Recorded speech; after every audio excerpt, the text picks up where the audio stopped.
let's talk about something in the world of digital design that's been creeping into pretty much everything we use: icons and menus. Today, we're diving into why one designer is basically sending out an SOS about it. So, think about the apps you use every single day. Do you ever open up a menu and just feel overwhelmed? You don't like it's just a wall of tiny pictures and words all screaming for your attention. Well, if you feel that way, you are definitely not alone. It's a real thing. And this explainer is all about following the journey of one designer who got so fed up with this tidal wave of icons that he decided he had to figure out what was going on. And this is the guy, designer Jim Nielsen. I love this quote because you can just feel the frustration, right? This wasn't just some random thought he had. It was something that got under his skin so much that a simple social media post wasn't going to cut it. Nope, it needed a full-on investigation. And that's exactly what we're going to unpack. Okay, so what are we really talking about here? What's the core issue? Well, it all comes down to a very specific design choice that's kind of taken over the software world. Let's put a name to it: the icon by default philosophy. The designer, Jim, points to something like Google Sheets as a classic example. You open up a menu and bam, every single option has a little icon next to it, whether it helps you understand it or not. It's like icons had become this mandatory piece of decoration. And this slide really nails the two different ways of thinking. On the one side, you have icons with purpose. This is where a designer stops and asks, hey, does this little picture actually make things clearer for the user? It's deliberate. And on the other side, icons by default, which, let's be honest, feels more like someone's just filling out a template. It's not about purpose, it's about filling an empty space. One is about thoughtful design, the other is just a checkbox to tick. Now, for a long, long time, there was one big player who resisted this trend, who was a shining example of doing less. But that all changed, which leads us to our prime suspect, Apple's very own Mac OS. Seriously, for ages, if you wanted to make a case for clean, simple menus, you just had to point at a Mac. The menus were clean, they were mostly text, and they were super easy to scan. But then, a recent update came along, and suddenly that clean design philosophy just vanished. Icons started popping up all over the place. So let's look at the evidence, shall we? Exhibit A, the Safari menu. See anything weird here? Settings gets an icon, but Privacy Report, which is right there in the same little group, gets nothing. And the craziest part?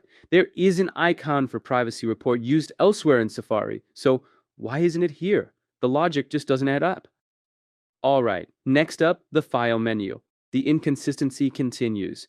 You'll see some groups of actions get icons, and they're all indented together, making a nice little visual block.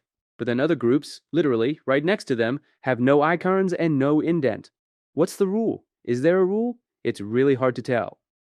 And here, in the View menu, is where it all just goes off the rails. This is where the clutter gets really bad. You've got menu items that could be turned on or off, so they have a check mark next to them. But now, they also have an icon. So the icon and the check mark are literally fighting for your attention, and everything looks misaligned and, well, just messy. And this all leads to the big question, which the author phrases perfectly here. What are we, the users, actually getting out of all these icons? Is whatever tiny benefit they offer worth the extra brain power it takes for us to scan and make sense of this visual chaos? But hey, let's be fair. This whole argument isn't about getting rid of every single icon in every menu. Not at all.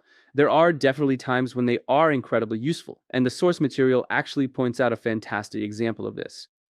So check out this menu from the Finder app on the Mac. Specifically, look at the options for arranging your windows. In this case, the icons aren't just pretty pictures. They are doing some serious heavy lifting. So why do these ones work so well? It's because they're communicating spatial information in a split second. Your brain can see that little picture of a window snapping to the left side of the screen way faster than it can read and process the words tile window to left of screen.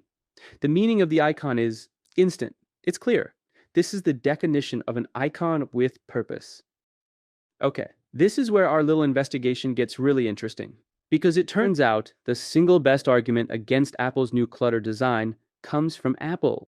You see, for decades, Apple has published its own set of rules called the Human Interface Guidelines, or the HI. This thing is basically the design Bible for anyone making software for Apple's platforms. It lays out all the do's and don'ts of good design. And deep inside these very guidelines, you find this absolute gem. Apple explicitly tells designers, don't use arbitrary symbols in menus. And why? Because, and I'm quoting here, they add visual clutter and may confuse people. It's the exact problem we've been talking about, spelled out in their own rulebook. And here it is, the smoking gun.